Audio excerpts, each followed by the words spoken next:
Bonjour, bienvenue dans cette première vidéo sur la déprogrammation. Je vais vous parler présentement de tous les parasitages dont vous pouvez être victime à des niveaux divers. Mais aussi, je vais vous expliquer pourquoi et comment nous allons faire pour nous en débarrasser. Je suis Luc Bodin, je suis un ancien médecin, je suis spécialiste en médecine naturelle et en soins énergétiques, je suis par ailleurs auteur et conférencier.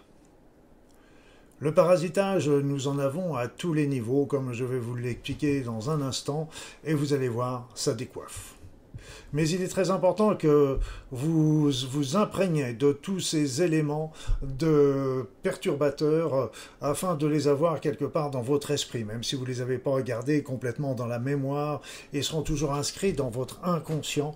Et là, c'est très important parce que quand vous ferez la demande, vous aurez d'une manière directe ou indirecte la vision de l'ensemble de ces programmes que vous demanderez à être débarrassés. Et donc c'est important de l'écouter sciemment, consciemment, prenant votre temps. Vous pouvez retrouver l'ensemble de ce texte de la vidéo sur un article, dans un article dont je vous mets le lien en dessous de la vidéo. Et n'hésitez pas à le lire et à le relire. Et je vous conseillerais surtout de le relire une dernière fois avant de réaliser la deuxième vidéo qui sera jeudi prochain, le jeudi 1er décembre à 21 h, afin de vous imprégner, comme je viens de vous le dire, des différentes nuisances dont vous pouvez être victime et qu'il sera très important de les garder en esprit pour effectuer ce protocole.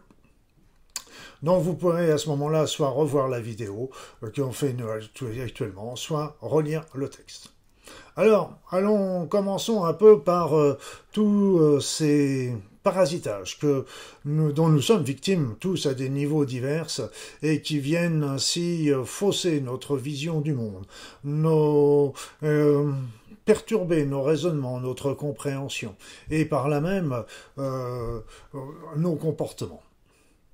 Alors, nous sommes perturbés sur le plan physique, énergétique, psychologique, donc, et même, je dirais, d'une manière beaucoup plus subtile au niveau des plans éthérés de notre être.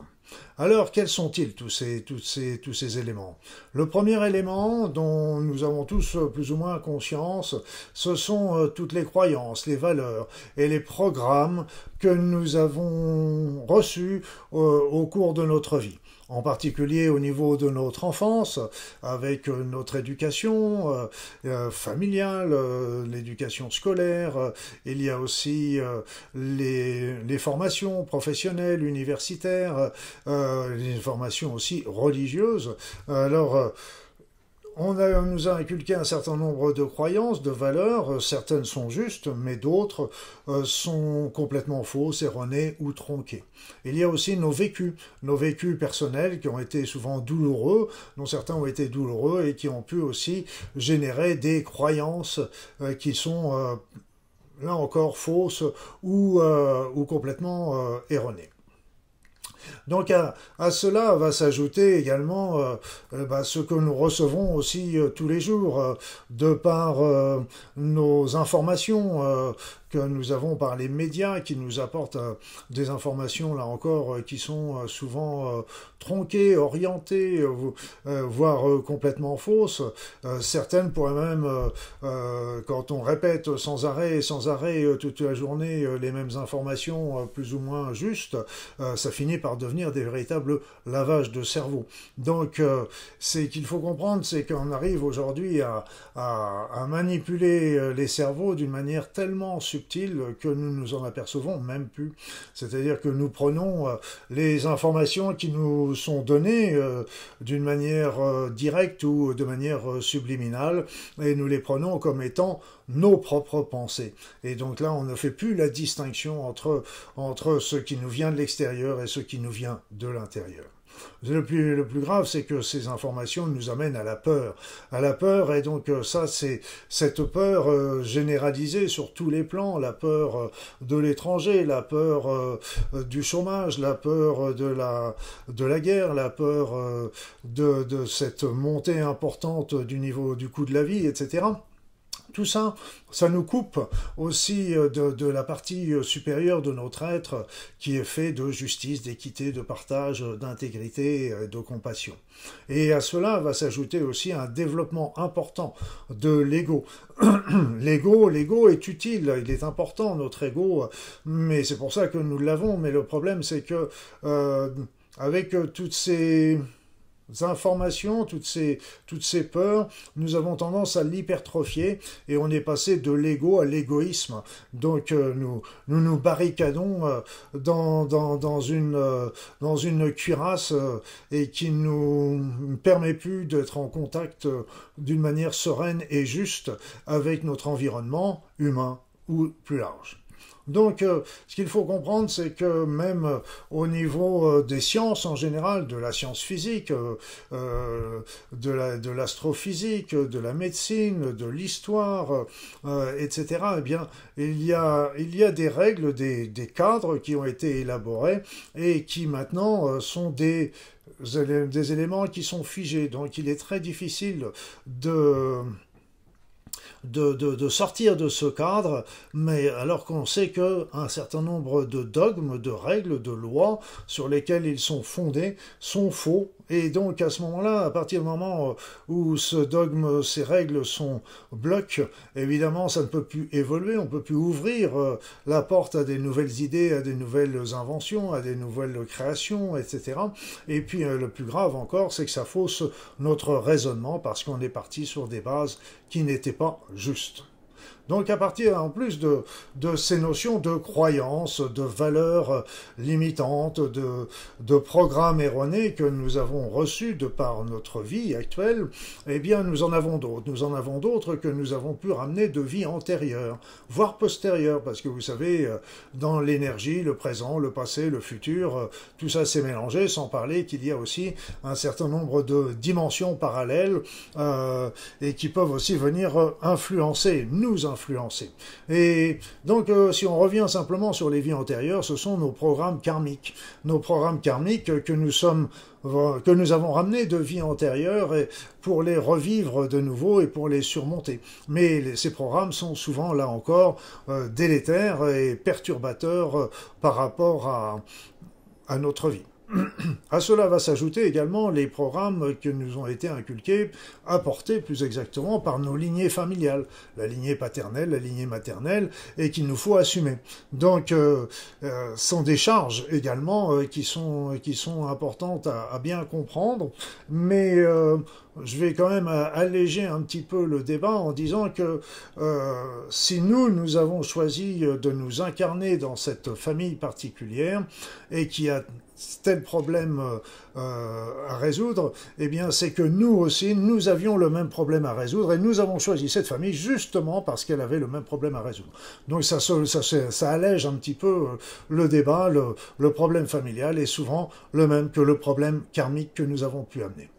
Et puis, il y a aussi les vœux, les contrats, les engagements, les pactes que nous avons pu réaliser d'une manière consciente ou inconsciente, ça peut être avec des personnes, avec des maîtres, avec des sectes, avec des religions, avec des personnes délétères, avec des divinités, avec des pays, etc. Et tout ça, ça nous lie, ça nous bloque, et d'une manière indélébile, si nous ne les révoquons pas. Et ça, c'est des pactes qui ont pu être réalisés, là encore, dans cette vie, d'une manière consciente ou inconsciente, parce que c'est pas toujours si évident que ça que nous sommes en train de faire un pacte, et ça peut venir aussi de vie antérieure également. Ensuite, encore un autre élément de perturbation, ce sont les entités. Les entités, ce sont des êtres conscients, non incarnés dans des corps matériels, non incarnés dans des corps physiques. Et là aussi, ces entités peuvent venir squatter notre corps, notre esprit. Et donc, ça peut être ça ils viennent à ce moment-là, ils peuvent venir nous perturber intellectuellement, psychologiquement, nous faisons croire ou ou des choses qui ne sont pas justes, ou nous poussant à faire des actions que nous ne ferions pas habituellement. Et c'est ainsi que des personnes peuvent se retrouver, par exemple, alcooliques, si elles se retrouvent squattées par certaines entités. Il y en a même aussi qui vont venir simplement pour vraiment prendre possession de notre être et ainsi pouvoir le diriger et vivre une vie qui n'est pas la leur. Donc, ces parasites, ces entités, il y en a de toutes sortes, il y a de toute conscience, de tout niveau de conscience, il y a des entités qui sont là simplement pour parasiter, pour profiter de nos énergies, nos émotions, de nos souffrances, etc.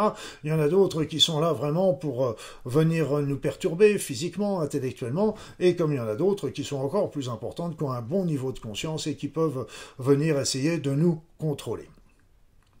Donc, à cela encore s'ajoutent d'autres actions, des actions qui sont des actions de magie noire et qui malheureusement à notre époque se deviennent absolument légion. Légion, et ça c'est très grave parce que beaucoup de films, de séries ont tendance à montrer ces actes de magie noire comme étant banaux, et que c'était dérisoire, que c'était même un amusement, etc. Et sans se rendre compte de la portée que ça peut avoir sur les personnes qui vont être les victimes. Donc, et en plus, la méthodologie pour ces magies noires se retrouve maintenant, avant elle était d'ordre plutôt des sorciers noirs, mais maintenant on retrouve les méthodologies dans des bouquins, on retrouve ça dans des films, dans des vidéos, dans des livres, etc. Donc c'est à la portée de tout le monde, ce qui fait que elles ont tendance à se généraliser actuellement. Donc il y a bien sûr les sorts, qui sont très importants, les envoûtements, les charmes, les malédictions, les chaînes. Ce qu'il faut bien comprendre, c'est que pour qu'elles aient leur puissance, la puissance de leur action ne peut être réalisée, ne peut être obtenue plus exactement qu'avec l'aide des forces obscures. Donc là, elles sont visées, c'est vraiment pour venir perturber un individu, et ça peut le perturber sur le plan physique, sur le plan sexuel, parce que beaucoup d'éléments sont visés sexuels, entendant avec les impuissances, la frigidité, les problèmes, la baisse de libido, etc. Et puis psychologiquement, et qui peut emmener les personnes vers la dépression, vers des sentiments d'inutilité, voire des suicides. Donc ces actes de magie noire sont malheureusement de plus en plus fréquents. Et puis enfin, on n'est pas encore arrivé au bout, eh bien il y a aussi toutes les informations, les émotions, les mémoires, les pensées que nous avons pu attraper de notre environnement. Donc ça peut provenir particulièrement des personnes qui nous entourent. Mais des entours, ça peut être des proches, ça peut être des collègues de travail, mais ça peut être simplement des personnes que nous rencontrons temporairement, comme dans un transport en commun, etc., où nous avons échangé quelques mots, etc. Il y a même des personnes, évidemment, parmi elles, que nous ne connaissons même pas. Donc, ces pensées vont aussi venir s'incruster en nous, et des émotions. C'est pour ça que de temps en temps, nous pouvons avoir une émotion de tristesse ou de déprime, alors que rien ne le justifie dans notre vie. C'est parce que nous avons attrapé cette pensée d'une personne que nous avons rencontrée, côtoyée ou simplement croisée. Donc les éléments, les pensées qui vont être les plus négatives, évidemment, sont toujours les plus importantes, les plus puissantes. Tout ce qui est basé sur, je vous ai dit, les pensées noires, déprimes, idées suicidaires sont importantes, mais aussi ça va être la haine, la jalousie, la rancœur, la rancune, l'agressivité, donc, et tout ça, ça pourra nous perturber. Ces pensées étrangères peuvent venir nous perturber et venir s'ancrer en nous également. Un étape de plus, ce sont les égrégores. Les égrégores, c'est un ensemble de personnes qui vibrent sur les mêmes pensées. Et donc, là encore, il y a des égrégores qui sont positifs, quand on peut imaginer des égrégores d'amour, de prière, mais il y a des égrégores qui sont très négatifs, et on en connaît, on les voit, par exemple avec certains concerts de musique zarbi, avec, vous voyez les décors, vous voyez même les tenues des chanteurs, etc., qui sont déjà extrêmement évocateurs. Il y a aussi les matchs sportifs où les personnes sont capables de se taper dessus parce que la balle n'est pas rentrée dans un filet, etc. Donc ça veut dire quoi? Un égrégore, c'est un ensemble de personnes qui pensent, qui vibrent sur une pensée commune, et à ce moment-là, ça va générer une énergie psychique très importante, d'autant plus importante que le nombre de personnes vibrant sur cette fréquence sont nombreuses, et puis aussi, ça dépendra, plus ce sera chargé de haine, de pensées négatives, etc., plus ce sera puissant. Donc, ces pensées psychiques, et vous, quand vous arrivez à un concert ou dans un match, ou quand vous regardez un film à la télé, où il y a 5 millions de personnes qui le regardent en même temps que vous, eh bien, à ce moment-là, vous risquez de vous brancher sur cet égrégore. Et quand vous êtes branché sur cet égrégore, à ce moment-là, d'abord, ça va faire perdre une partie de vos énergies qui vont nourrir cet égrégore et le faire encore grossir, mais aussi ça va vous bloquer psychologiquement, c'est-à-dire que d'un seul coup, vous n'êtes plus dans la raison, vous n'êtes plus dans votre être, vous n'êtes plus vous-même quelque part, et vous voilà qui êtes en train de crier ou même de commencer à chercher des noises à votre voisin parce qu'il n'est pas dans la même équipe que vous.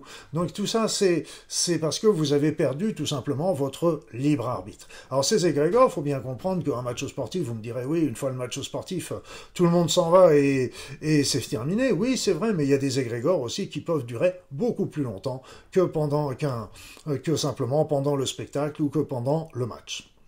Après ça, nous avons encore les mémoires de notre corps.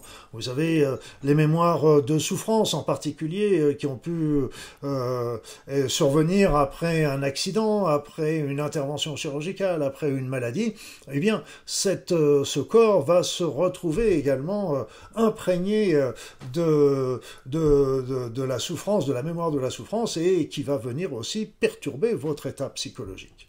Et on peut penser aussi aux greffes qui vont amener un organe étranger dans un corps, et avec cette greffe vont arriver les mémoires du donneur qui peuvent perturber le receveur, et Dieu merci, c'est pas général, c'est assez rare semble-t-il, mais il se peut aussi très bien que des personnes soient simplement perturbées d'une manière légère sans qu'elles ne s'en aperçoivent. Il y a des films, des livres qui nous racontent ça.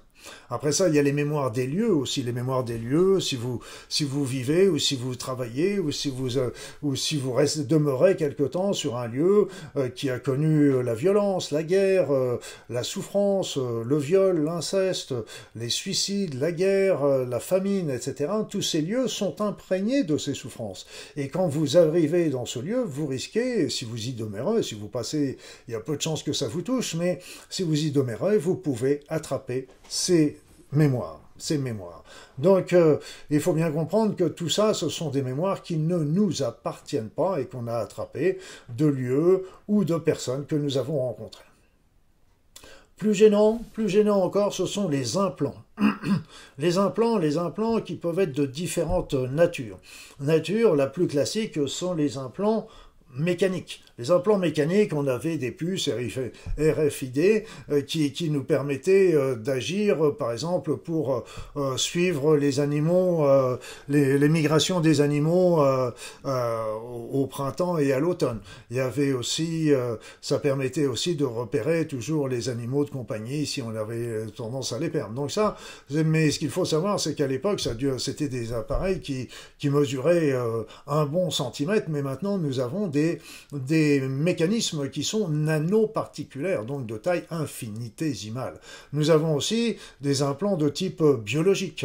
Nous avons aussi des implants de type éthérique qui agissent sur des plans subtils. Donc tout ça pour vous dire, c'est qu'ils ne sont guère détectables, ou voire ils sont même devenus indétectables pour la plupart d'entre eux. Mais il faut comprendre, c'est que ce sont des émetteurs-récepteurs. Donc ce sont des émetteurs d'ageurs, des émetteurs qui vont pouvoir renseigner ceux qui sont à l'autre bout, qui reçoivent l'émission, vous renseigner sur votre état psychologique, sur vos pensées, sur vos actions, sur vos paroles, sur vos modes de vie, sur vos activités. Et d'un autre côté, et ça c'est peut-être encore le plus grave, c'est que ils peuvent recevoir des informations qui peuvent agir, qui pourraient agir pour certaines d'entre elles sur notre corps.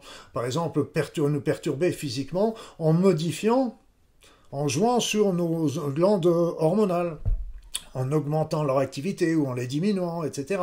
Ça pourrait aussi agir sur psychologiquement, donc au niveau de notre tête, au niveau des vibrations, il y a même certains qui prétendent que ça pourrait nous donner l'impression comme des petites voix dans la tête qu'on prendrait soit pour notre être, donc là aussi on ne ferait pas la distinction entre cette voix et le mental ou notre conscience, ou ça pourrait aussi donner l'impression qu'on reçoit des messages des êtres supérieurs, des extraterrestres, etc. Donc, et qui viendraient évidemment complètement nous fausser. Quoi qu'il en soit, ces émetteurs, récepteurs pourraient très bien à la fois nous rendre complètement agressifs, donc devenir simplement, peut-être d'ailleurs, je me pose souvent la question de savoir si les personnes qui sont capables de prendre un fusil et d'aller tirer sur des tas d'innocents dans des universités ou dans les lieux publics ne sont pas victimes de ce genre de procédé. Ça peut aussi nous rendre complètement amorphes, ce qui peut être utile en particulier. Il y a des éléments qui sont recherchés en particulier par rapport aux manifestations, parce que si on pouvait justement rendre les manifestants d'un seul coup complètement amorphes, évidemment ça éviterait les rébellions. Donc ces implants peuvent être transmis de différentes manières. Donc là encore, je n'ai pas de... ça peut, mais je n'ai pas la preuve de ce genre de choses, je n'en sais rien. Mais les événements, qu'est-ce qui rentre dans notre corps? Et qu'est-ce qui rentre dans notre corps? C'est tout simplement les aliments, l'eau, facile à mettre dedans, l'air que l'on respire, donc certains pointent du doigt les chemtrails, j'en sais rien, mais pourquoi pas, les médicaments, avec ce qu'on prend sous forme différente, je ne ferai pas de dessin, et puis ça pourrait être aussi des vibrations, ça pourrait être des actions qui pourraient venir aussi d'autres dimensions et dont nous ne connaissons même pas la technologie. Donc de toute façon, une chose est sûre, c'est qu'on peut repérer ces implants en faisant des tests énergétiques, des tests de radiesthésie, on peut des tests tests musculaires pour savoir si nous sommes porteurs ou non des implants. Moi, je suis assez ébahi quand je faisais des formations en présentiel et que je demandais à chacun de tester sur lui-même, pour lui-même, on obtenait un résultat de pratiquement 60% de personnes qui se plaignaient, disaient qu'ils étaient victimes d'implants. Donc, ce qu'il faut savoir, c'est que, et en plus, ces 60%, je pense que c'est minoré par rapport à la réalité, mais je n'engage que moi en disant ça. Après ça, l'élément, c'est que c'est posé à notre insu. Vous comprenez? C'est posé à notre insu. Et si c'est posé à notre insu, sans notre consentement, sans notre demande, et que personne ne se vante de nous avoir mis des implants, ça, il y a tout lieu de croire que c'est pas pour notre bonheur et pour notre bien-être. Donc c'est certainement pour nous nuire, voire nous contrôler. Donc il y aurait aussi des implants qui pourraient venir d'extraterrestres qui ont été posés, là encore, dans le but de nous contrôler, voire de nous asservir, d'après certains. Et donc ça pourrait être déjà de poser d'une manière individuelle. On pense en particulier aux personnes qui ont été abductées. Ce qu'il faut savoir, c'est qu'il y a un certain nombre de personnes qui sont abductées et qui ne le savent pas, qui n'en ont même pas conscience. Après ça peut être aussi collectif, en ce sens que d'après certaines histoires, d'après certaines pensées, on pense en particulier à ce qui s'est passé à l'époque de Sumer, eh bien, il y a eu des manipulations génétiques et aussi des implants qui ont été créés pour rendre les hommes serviles, la race humaine servile et obéissant à leurs desseins. Donc, vous voyez que ça peut aussi remonter à loin dans le passé et toucher l'ensemble de l'humanité. Et je vous dis aussi, c'est qu'il y aurait eu des manipulations génétiques aussi qui auraient aggravé encore le système. Enfin, je terminerai sur le plan physique. Sur le plan physique, il y a déjà, ça va être des programmes, mais vous allez voir que c'est pas directement, ça va pas agir directement, mais d'une manière indirecte quand même. Il y a tous les polluants, je pense par exemple au fluor qui peut être capable de bloquer notre psychique et toutes les idées de rébellion, et je pense aux dérivés médicamenteux, aux substances hormonolike que nous inculquons, que nous ingurgitons, et qui sont capables de modifier nos hormones. Et donc c'est ainsi que, par exemple, on retrouve dans certaines eaux des poissons qui sont hermaphrodites, parce que il y a beaucoup d'hormones féminines qui se retrouvent dans l'eau et qui ont transformé et donc c'est responsable de changements dans les comportements, voire dans la fertilité de la population. Il y a les pesticides aussi qui sont responsables avec le fluor de l'encrassement de notre épiphyse. C'est une petite glande qui nous permet de nous connecter au monde supérieur, à notre être supérieur, etc. Donc le mode de vie moderne est aussi à incriminer parce que l'alimentation industrielle qu'on a tendance à suivre, eh bien, qu'est-ce qu'elle fait? Elle peut complètement changer notre psychisme. Je vais vous donner un petit exemple, c'est que quand une personne est végétarienne,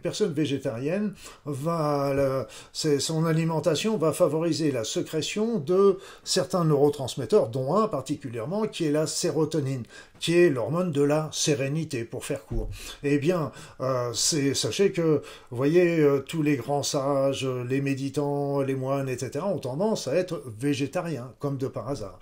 Et puis, d'un autre côté, une alimentation qui va être riche en viande, et en viande rouge en particulier, va avoir tendance à booster certains autres neurotransmetteurs, qui est la dopamine, la noradrénaline, etc., l'adrénaline, qui sont des hormones certes utiles parce que ça nous pousse à l'action, mais quand elles sont en excès, ça peut nous pousser à l'agressivité, et donc là encore, ça devient très péjoratif, comment une alimentation déséquilibrée, l'alimentation moderne qui nous est proposée peut également modifier notre état psychologique. Donc c'est bien des programmations indirectes, mais pas complètement malgré tout, parce que si nous prenons aussi les phénomènes épigénétiques, eh bien nous apercevons que l'alimentation, les polluants, les vécus, les stress sont capables d'agir sur l'activité de certains gènes délétères. Donc, et ces gènes nous programment, on est bien d'accord. Donc à ce moment-là, une mauvaise alimentation, certains polluants peuvent modifier les gènes, ouvrir des gènes délétères, ou ouvrir des gènes qui nous seront défavorables, voire des gènes qui vont raccourcir notre vie, des gènes qui vont nous ouvrir vers la maladie, etc. Et inversement, une alimentation saine, équilibrée, une certaine sérénité dans sa vie, la méditation va avoir tendance à fermer les gènes délétères et ouvrir les veines de la bonne santé. Donc c'est pour ça que tout ce qui est polluant, substances hormonolariques, mauvaise alimentation, stress, etc., influence nos gènes, et par là, ce sont des programmateurs également, indirects certes, mais quand même. Et puis enfin, je terminerai cette longue liste par les champs électromagnétiques artificiels, donc, dont certaines fréquences, surtout celles qui peuvent être équivalentes à nos ondes cérébrales, peuvent nous influencer. C'est un grand domaine de recherche dans toutes les armées du monde, parce que c'est évident que si on peut envoyer des ondes sur les ennemis, eh bien à ce moment-là, et changer leur état d'esprit, eh bien ça peut être une arme redoutable. Donc ça peut être aussi utilisé sur des manifestations, etc. Donc ces champs électromagnétiques peuvent aussi, sur certaines fréquences, agir sur notre état psychique. Donc, après cette triste liste, nous pouvons comprendre que, obligatoirement, nous sommes porteurs d'un ou plusieurs programmes, d'un ou plusieurs éléments évoqués dans la liste ci-dessus qui nous perturbent notre raisonnement et qui aussi le faussent, mais aussi qui bloquent aussi notre évolution. Voilà, donc, et je vous conseille si vous avez des connaissances, là encore, en radiesthésie, en test musculaire, en test énergétique, etc., de vérifier ce que je viens de vous dire. Mais pour les autres, écoutez votre cœur, écoutez votre intuition, elle vous donnera tout de suite la réponse. Alors, toutes ces nuisances, comment on les a reçues? Je vous l'ai expliqué un petit peu, on peut les avoir reçues d'une manière individuelle, par notre éducation, par nos vécus, nos rencontres, les lieux où on avait les lieux de séjour, le mode de vie, les médicaments qu'on a reçus, les endroits qu'on a traversés, les actes de magie noire qui nous ont vissés, on peut avoir par les abductions si nous en avons été victimes. Donc tout ça, c'est vrai, et ça peut être vrai dans cette vie-là, mais ça peut aussi venir d'incarnations passées, futures, de la généalogie, de notre généalogie, voire de dimensions parallèles. Ça peut être aussi être arrivé par d'ordre collectif, touchant l'ensemble des êtres humains qui provoquent et qui viennent des informations ou des dogmes fallacieux qu'on nous inculque sur un grand nombre de sciences et qui nous limitent dans nos pensées et dans notre vision du monde. La pollution, ça peut être la pollution qui touche l'ensemble de la population, les implants qui peuvent toucher l'ensemble de la population, les modifications génétiques, etc., etc. Donc là encore, ça peut venir du passé, du présent de l'histoire de l'humanité, avoir été fomenté par des groupes humains ou extraterrestres également, selon ce que vous pensez. Donc tout ça pour vous dire que nous sommes victimes d'un énorme parasitage de notre conscience, de notre psychisme, qui perturbe à ce moment-là notre esprit, notre raisonnement, notre jugement, et programme notre comportement. Donc c'est où se trouve notre liberté. Donc ces éléments sont très importants, évidemment, parce qu'ils nous montrent la vie, le monde, l'univers sur des apparences qui sont fausses ou qui sont faussées. Ils nous perturbent gravement et donc nous empêchent la juste compréhension des événements que nous traversons, des événements de notre vie, les événements de la planète, et bloquent notre évolution sur le plan matériel, sur le plan psychologique, sur le plan spirituel, et donc ils nous font croire également que nous sommes faibles, que nous sommes insignifiants, que nous sommes interchangeables, c'est pas grave, on va en prendre un autre si vous n'êtes pas là. Ils nous détournent de notre chemin de vie et de notre ouverture de notre conscience, et plus grave encore, de notre être et du monde spirituel. Donc ces éléments sont terribles. Alors, bien sûr, nous pouvons nous en débarrasser. Chaque technique, chaque nuisance a sa technique propre pour être éliminée. Mais vous comprenez, vu le nombre, qu'on n'est pas sorti de l'auberge. Cependant, nous pouvons regarder aussi les choses différemment. C'est-à-dire que toutes ces nuisances ont un point en commun sur lequel nous allons travailler. Et c'est là où ça devient absolument passionnant. Eh bien, pourquoi? Parce qu'en fin de compte, tout ça, ce sont des programmes qui nous ont été inculqués. Les sorts, les vécus, les informations médiatiques, les dogmes, etc. Tout ça, ce sont des programmes qui nous ont été inculqués. Vous pouvez les comparer tout simplement à un virus informatique, à des virus informatiques qui sont entrés dans votre ordinateur central. C'est ça, ce sont des programmes qui sont venus perturber votre ordinateur central, votre ordinateur personnel, et donc qui perturbent évidemment tout son fonctionnement. Donc, comme je vous l'ai dit, ils ont été transmis de deux manières. Soit ils ont été transmis à notre insu, qui sont pour la plupart, donc on n'a pas donné notre accord, on est bien d'accord. Donc, soit ils ont été à notre insu, soit ils ont été réalisés avec notre accord, mais sur des informations qui sont fausses, truquées, donc ou alors des informations qui n'ont plus qui relèvent plus à l'actualité. Si vous avez fait un pacte, par exemple, dans une vie antérieure, avec une certaine religion, avec un certain maître, etc., c'est caduc aujourd'hui, c'est fini, mais ça n'empêche que le pacte, il peut toujours être actif. Donc, soit ils ont été transmis à notre insu, soit il est avec notre accord, mais d'une manière fallacieuse, avec des arguments faux, ou alors qui sont caducs, qui sont terminés maintenant. Donc, ils nous ont été extorqués. Alors, ce qu'il faut comprendre, et ça c'est très très intéressant, c'est qu'il y a une loi qui régit l'univers. La loi du libre arbitre. C'est-à-dire qu'il c'est indispensable de respecter le libre arbitre de tous les individus.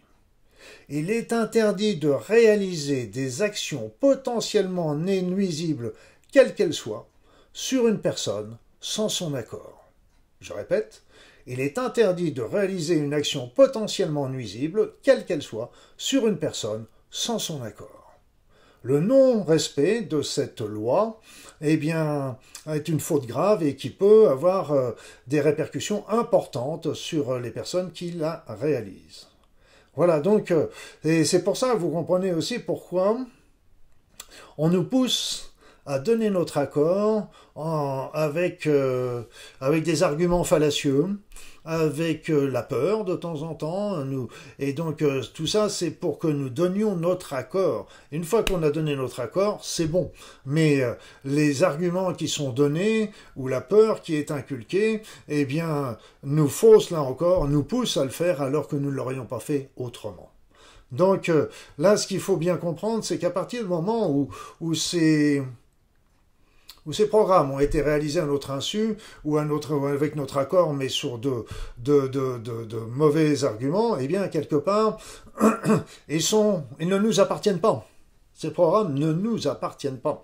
Et la loi du libre arbitre fait que nous pouvons les refuser et leur demander de partir ou de s'effacer. Et ils le feront. Parce que nous sommes souverains et puissants dans notre être. Je l'avais déjà rencontré, c'est ce qui m'avait mis la puce à l'oreille, c'est que j'avais rencontré ça, par exemple, chez les personnes qui, vous vous réveillez le matin, un beau jour, et vous vous sentez complètement déprimé, angoissé, etc., sans raison. Alors ça peut-être être un programme inconscient qui ressort, oui, c'est vrai, mais ça peut être aussi qu'il y a une pensée que vous avez attrapée d'une personne de votre entourage, de votre voisin, si vous êtes en appartement, etc. Et alors ce que vous pouvez dire, c'est que émotion, petite émotion, si tu ne m'appartiens pas, je te demande de partir. Et elle part. Et elle part. Et ça marche. Il y avait vu ça aussi avec les personnes qui étaient schizophrènes. Certains schizophrènes sont parasités par des entités ou choses comme ça, par des programmes qui leur sont étrangers. Et là encore, si on arrive, c'est rarissime à arriver, mais si on y arrive, à leur faire comprendre qu'ils ont un programme erroné en eux, qui n'est donc pas eux, et qu'ils demandent à ce qu'ils partent, eh bien ce programme, il partira. C'est impressionnant, mais ça marche. Quoi qu'il en soit, pour enlever ces programmes, il faut d'abord que vous preniez conscience que vous êtes porteur de programmes étrangers et de décider consciemment de vous en débarrasser. Personne ne pourra le faire pour vous. C'est vous et vous seul qui allez effectuer cette déprogrammation. Il faut que ce soit vous qui en fassiez la demande express. Donc maintenant, je vous ai expliqué un peu comment ces programmes ont pu être incorporés dans votre être, comment vous êtes certainement programmé par les uns ou par les autres, voire par tous, et maintenant, vous savez que cette programmation est étrangère, que vous savez que qu'elle est délétère, et donc vous pouvez demander à les éliminer, à demander à ce qu'ils partent ou qu'ils soient effacés. Vous en avez ce pouvoir, à vous de l'utiliser, et il n'y a que vous qui puissiez le faire. Alors pourquoi supprimer ces programmes? Ah bah oui, on peut poser la question, mais elle tombe déjà sous le sens, parce déjà c'est parce que tout simplement, il vous bloque à plein de niveaux de votre être, physique, psychologique, émotionnel, spirituel, etc. Donc la plupart du temps, on n'en a même pas conscience, parce que on est limité, mais on trouve ça normal, c'est tellement notre vie quotidienne, c'est qu'on trouve ça normal, et donc il n'y a rien d'habituel, alors qu'il faut comprendre que c'était pas normal. Vous savez, c'est l'histoire du petit aiglon qui est élevé par des poules et qui toute sa vie traînera ses grandes ailes dans le poulailler en regardant les autres aigles qui volent au-dessus de lui et rêvant de devenir un aigle. Et nous sommes dans cet état du petit aiglon dans le poulailler, c'est exactement ça. Alors c'est pour ça que la déprogrammation, qu'est-ce qu'elle va faire? Elle va commencer par ouvrir notre esprit, donc améliorer un éclaircissement de notre esprit, de notre raisonnement, de notre compréhension, de notre attention, de notre concentration, de notre mémorisation. Donc on va aussi avoir un accès plus important sur la mémoire passée, donc de tout ce qu'on a pu apprendre, vivre, etc. Donc qui pourront revenir et qui pourront être beaucoup plus utilisés, parce que vous savez que si aujourd'hui on repassait les examens qu'on a passés dans le passé, des examens du genre le bac, le BEP, même le BEPC, etc., je peux vous dire qu'on ne serait pas très très brillant en la matière, et pourtant nous avons toutes ces informations-là qui sont toujours dans notre cerveau, mais nous n'y avons plus accès. Donc ça nous permettra, en reprenant ces accès, une partie de ces accès, on pourra avoir beaucoup plus de compréhension, de jugement, de discernement et de synthèse par rapport à ce qui se passe aujourd'hui. Après ça, il va y avoir aussi un développement à côté de la déplacement du développement de notre esprit. Il y aura un développement de notre pensée qui va être de plus en plus puissante. Et cette pensée, elle a des actions importantes déjà, on le sait, sur notre corps, sur les autres, sur notre environnement, sur la matière, etc. Donc elle pourra s'exercer d'une manière bénéfique sur tout ce qui nous entoure.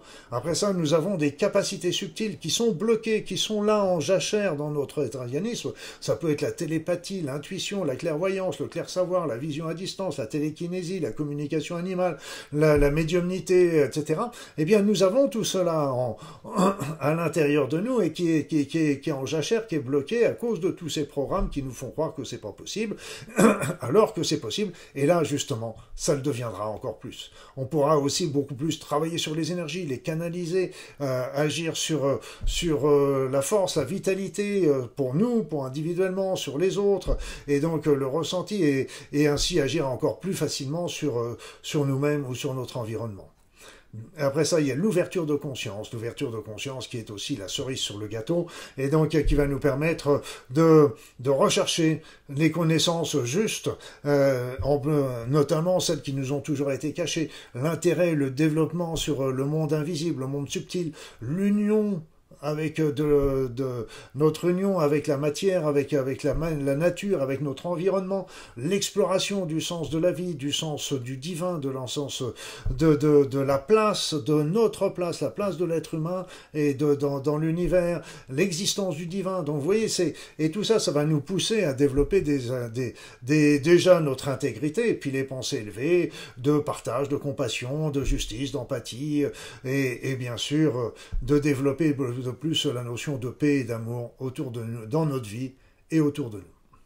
Donc, grosso modo, la déprogrammation, pour rester simple, ça va vous redonner votre liberté d'un côté et retrouver votre plein potentiel en tant qu'être humain. Voilà.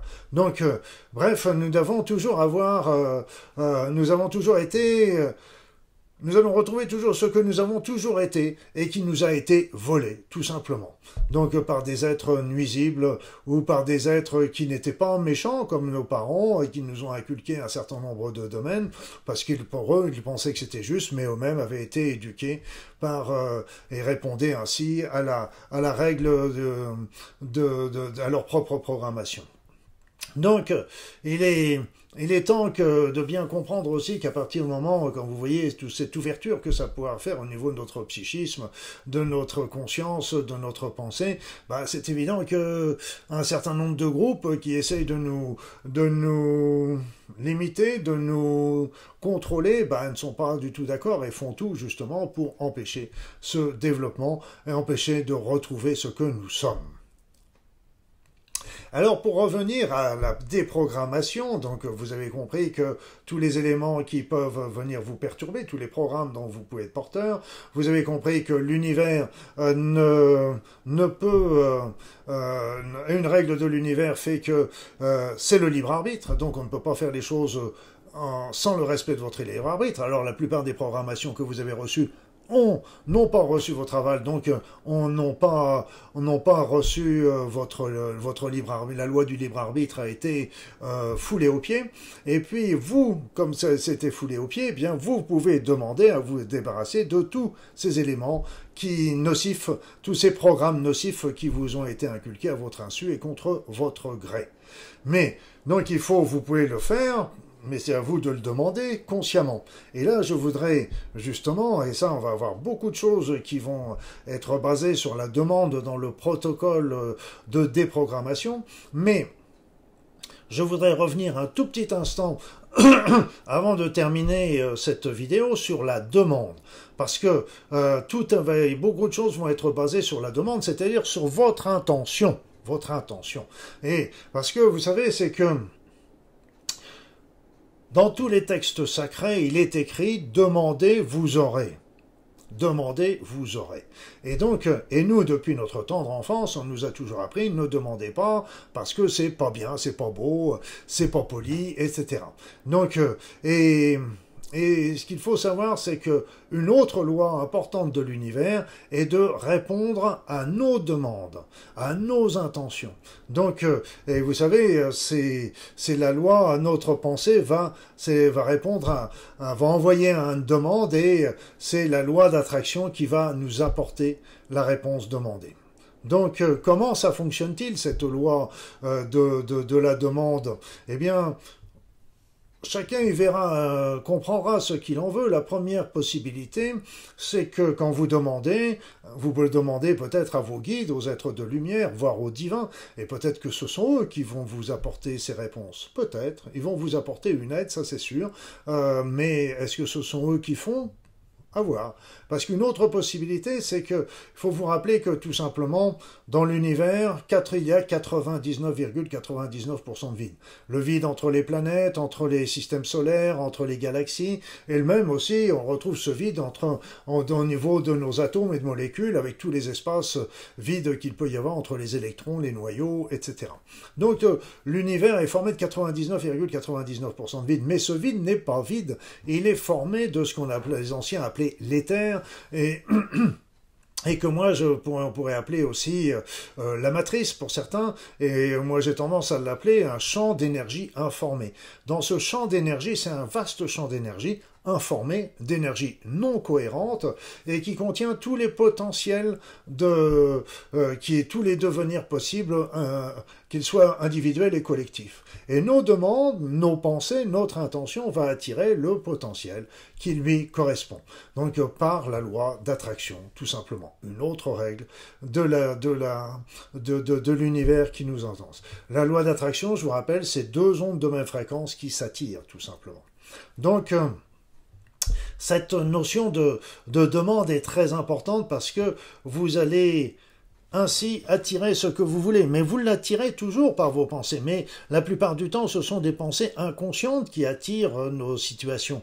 Et là, ce qu'il va falloir, c'est conscientiser nos pensées, conscientiser notre demande pour mettre à la porte les pensées inconscientes et justement mettre des pensées conscientes qui vont demander l'élimination de tous ces programmes erronés. Donc la demande est d'autant plus efficace, votre demande, la demande que vous allez faire, là avec la deuxième vidéo, ou la troisième également, eh bien la demande sera d'autant plus efficace si votre intention est claire, sans ambiguïté, et que vous fassiez ça avec concentration, et surtout que ça parte de votre cœur, que ce soit pas intellectuel, c'est vraiment que l'envie de vous débarrasser de ces programmes sorte de votre cœur. Mais je vous rappelle, c'est important parce que la déprogrammation est un acte essentiellement individuel. Donc ça, je l'insiste beaucoup.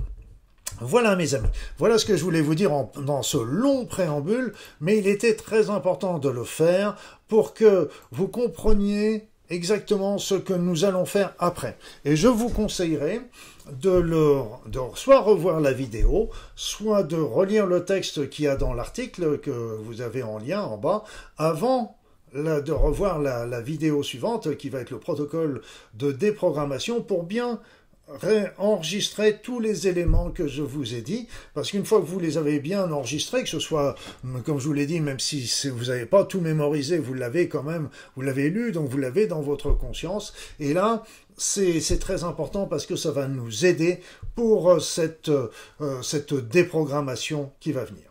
Alors, un tout petit mot aussi, la deuxième vidéo avec le protocole de déprogrammation aura lieu le jeudi 1er décembre à 21h, comme en première. Et donc soyez là, soyez présents, ayez vu ou relu un petit peu, revu la vidéo, revu le texte pour bien vous le mettre en mémoire avant. N'hésitez pas, prévoyez un temps suffisant, une petite heure, pour bien réaliser cette déprogrammation tranquillement, trouver un lieu isolé, prévenez un petit peu vos proches que vous allez réaliser cette déprogrammation afin de ne pas être dérangé. Je vous conseille d'allumer une petite bougie blanche qui est toujours un symbole important de pureté, qui aide à appeler appelez les êtres de lumière à venir nous aider. Et puis, si vous le voulez, mais ça aussi, ce n'est pas obligatoire. Là, la petite bougie, ce serait bien quand même. Mais alors le reste, vous le ferez selon vos désirs. En même temps que cette déprogrammation, vous pouvez faire un bain de pied avec du gros sel dedans. Ce gros sel est toujours important, du gros sel marin non raffiné, parce que ce gros sel est toujours très important pour effacer les mémoires et les programmes au niveau de votre organisme. Vous pouvez aussi utiliser un tambour ou des cymbales ou un bol tibétain ou des cloches, parce que ces vibrations vont permettre déjà de désincruster une partie des programmes que vous avez en vous. Après ça, vous pouvez brûler de l'encens avec des résines différentes. Celle qui a toujours une bonne réputation, c'est le benjoin, mais choisissez celle que vous voulez. Et puis, vous pouvez aussi utiliser une petite musique douce si vous le désirez au cours de ce programme de ce protocole de déprogrammation. Donc, prévoyez un petit peu tout ça pour la vidéo numéro 2. Le plus important, c'est que vous ayez bien en tête tout ce que je vous ai expliqué dans cette vidéo numéro 1, et puis de avoir un moment tranquille, prévoyez un moment tranquille, une petite heure, et puis allumez une petite bougie. C'est toujours très très sympa. En attendant, je vais vous souhaiter le meilleur. Rappelez-vous, ne vous inquiétez pas sur tout ce que je vous ai dit, de tous ces nuisances qui peuvent vous avoir atteint. Vous les vous ont atteintes certainement peut-être depuis votre plus tendre enfance. Là maintenant, il est temps de s'en débarrasser et on va le faire tranquillement, tous ensemble, mardi prochain. Je vous souhaite le meilleur et à très vite.